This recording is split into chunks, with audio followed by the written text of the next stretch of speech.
ఈరోజు నేను వచ్చింది పెన్షన్ పండుగ.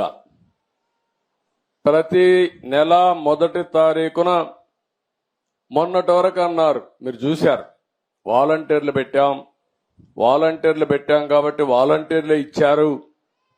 ఎన్నికల్లో వాలంటీర్లు వద్దని చెప్పి ఎన్నికల కమిషన్ ఆదేశాలు ఇస్తే ఈ ముసలవాళ్ళని పంచాయతీ ఆఫీసుకి తిప్పి 33 మందిని ఆ రోజు ప్రభుత్వం చంపేసే పరిస్థితికి వచ్చింది.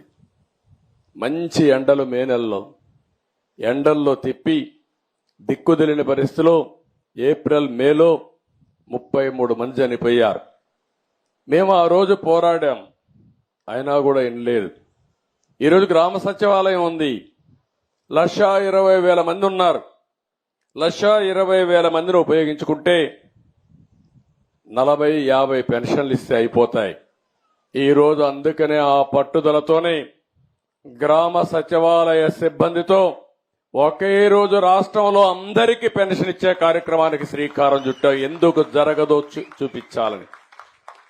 అంటే ఒక మోసం చేసినప్పుడు ఏదైనా సరే ప్రజాహితం కోసం పనిచేయాలి తప్ప చేసింది రైట్ అని నిరూపించడానికి లేకుంటే వేరే ప్రత్యామ్నాయం లేదని చెప్పడానికి ఆ రోజు మీ అందరినీ కూడా ఇది చేసే పరిస్థితికి వచ్చారు.